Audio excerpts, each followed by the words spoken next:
तो क्या हाल है भाइयों, आज फिर बात करने वाले हैं कराची की असली लैंग्वेज के बारे में। और जिसने भी इस वीडियो का पार्ट 1 और 2 नहीं देखा वो भी जाके देख लेना, क्योंकि मैं खुद उसके बाद वो ही जाके देखूंगा। अब इतने टाइम पहले बनाया था कि मुझे खुद भी नहीं याद कि मैंने उसमें क्या बोला था। और जितने भी लोग मुझे भूल गए, एक बार पहले गौर से देख के मुझे याद कर लो कि मैं कौन हूँ। अब मुझे पता है कि मैं इतनी लेट वीडियो डालता हूँ कि आधे लोग तो मुझे भूल भी जाते हैं कि मैं हूँ कौन, लेकिन फिर भी थोड़ी कोशिश कर लो याद करने की, हो सकता है कि याद आ जाऊँ। और खैर इस बार तो मेरे पास कोई अच्छा बहाना भी नहीं है वीडियो लेट आने का, तो बस शुरू करते हैं वीडियो।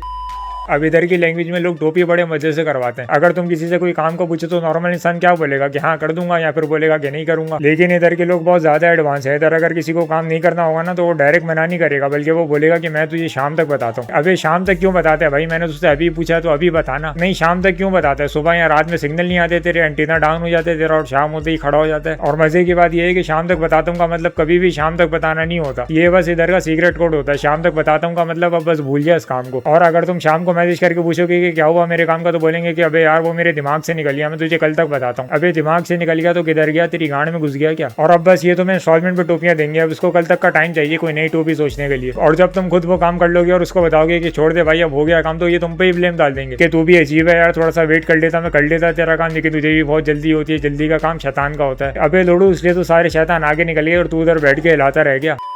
और अगर किसी को कोई काम से मना करना होता है तो वो बोलता है कि जानी मेरा ऑफ है यार। नहीं, क्या ऑफ है भाई तेरा? और तू तो शादीशुदा बंदा है भाई, अगर तेरा ऑफ है तो शादी क्यों की तूने? नहीं, पहले ठीक से एक्सप्लेन तो करते भाई कि क्या ऑफ है तेरा। और अभी अगर कोई इनके फायदे की बात कर दो तो फौरन ऑन हो जाता है इनका। अब ऐसे लोगों की लेने में बड़ा मजा आता है मुझे। पहले इनको कोई काम बोले और ये लोग जैसे बोले ना कि मेरा ऑफ है तो फौरन कोई इनके फायदे की बात बोल दो। फिर ये बोलेंगे कि रुक मैं तुझे बस 10 मिनट में बताता हूँ। और 10 मिनट क्या, ये 2 मिनट बाद मैसेज करके बोलेंगे कि जानी अब ऑन हो गया मेरा, अब बता कहाँ चलना है। नहीं, अभी 2 मिनट पहले तो तेरा ऑफ था, अब ये 2 मिनट बाद मैंने तेरे अंदर कौन सा ऐसा पेट्रोल डाल दिया जिससे तेरा जनरेटर फौरन ऑन हो गया। अबे जितनी जल्दी तू ऑफ हो गया ऑन हुआ है, काश मेरी वीडियोस भी इतनी जल्दी आ जाया करती। और फिर ये फुल रेडी हो जाएंगे और फिर उसके बाद इनको बोलो कि यार जानिए अब छोड़, अब मेरा ऑफ हो गया। और ये करके जो दिल को सुकून मिलता है ना, उसकी अलग ही बात होती है। अब अगर तुम्हें कोई बोले ना कि यार मेरा ऑफ है, तो उसके साथ यही सेम चीज करके देखना और उसके बाद मुझे आगे बताना कि दिल को सुकून मिला कि नहीं।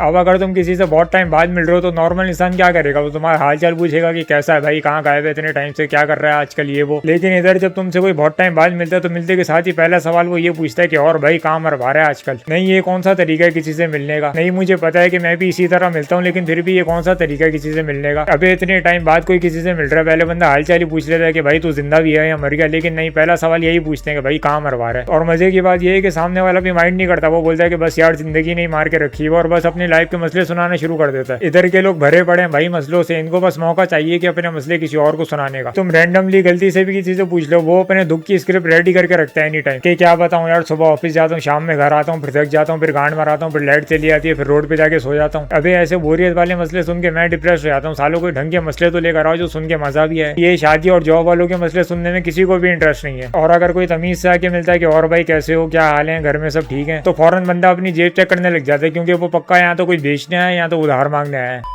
और अगर तुम किसी से बहुत टाइम से ना मिले और वो गलती से तुम्हें कहीं मिल जाए तो बोलता है कि वाह भाई तेरे तो बहुत भारी हो गए, अब तो तू मिलता भी नहीं है हमसे। अबे क्या भारी हो गए? और अगर इतने भारी हो गए तो तुझे कौन बोल रहा है कि मेरे टट्टे तू अपने मुंह में रख के घूम? नहीं, तू उठाई क्यों रहा है अगर भारी हो गए तो? फिर वो जाएगा तो एक और आके बोलेगा कि कहाँ है भाई तेरा तो कोई अता पता ही नहीं है। नहीं, अब ये अता पता क्या होता है भाई? और मेरा अता पता कहाँ चला गया? मैं क्या अपना घर कंधे पे लेके चांद पे चला गया जो मेरा अता पता ही गायब हो गया? नहीं, इसने तो मेरी एग्जिस्टेंस ही गायब कर दिया, अब इसके लिए मैं एग्जिस्ट ही नहीं करता। फिर ये जाएगा तो एक और आगे बोलेगा कि भाई अब तो तू नजर ही नहीं आता, अब यहाँ तो मैं थोड़ा सा इनविजिबल हो गया हूँ, यहाँ तो तू बहुत ज्यादा ही गांड का अंधा हो गया जो मैं तुझे नजर ही नहीं आ रहा। ये लोग मिलते भी ऐसी हैं कि कहाँ है भाई तू तो नजर ही नहीं आ रहा, तेरी आवाज आ रही है बस। और मजे की बात तो ये है कि इनमें से किसी ने भी मुझसे मैसेज या कॉल करके नहीं पूछा कि भाई तू कहाँ है, लेकिन जैसे ही गलती से कहीं मिल जाएंगे तो ऐसी एक्टिंग करेंगे जैसे कि मैं तो उनका बचपन का दोस्त हूँ और मेले में बिछड़ गया था। और ये रोज मेरी पिक्चर लेकर रोड पे निकलते हैं मुझे ढूंढने के लिए, और मैं इनको मिलता नहीं हूँ, और आज इनको गलती से मिल गया था। फिर एक और आगे बोलेगा कि वाह भाई तू तो बड़ा आदमी हो गया, अब तो तू हमसे मिलेगा भी नहीं। भाई मैं जितना भी बड़ा आदमी बन जाऊँ, लेकिन तुझ जैसे लोड़े मेरा पीछा कभी नहीं छोड़ने वाले।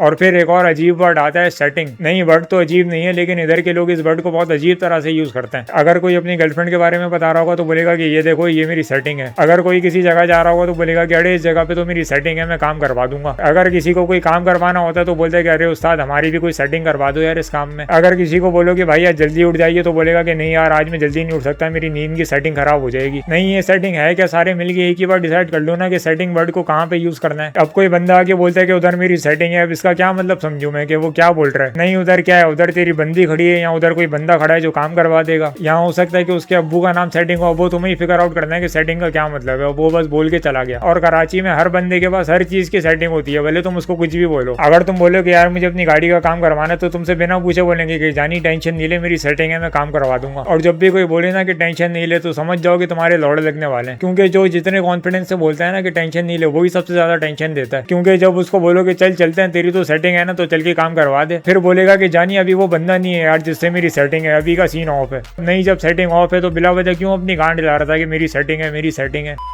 तो बस भाई अभी के लिए इतना ही। बाकी अगर वीडियो अच्छी लगी और इस टाइप की और वीडियोस देखनी किसी और टॉपिक्स पे तो लाइक शेयर कमेंट सब्सक्राइब और घंटा दबा देना यूट्यूब पे। बाकी मिलते हैं फिर।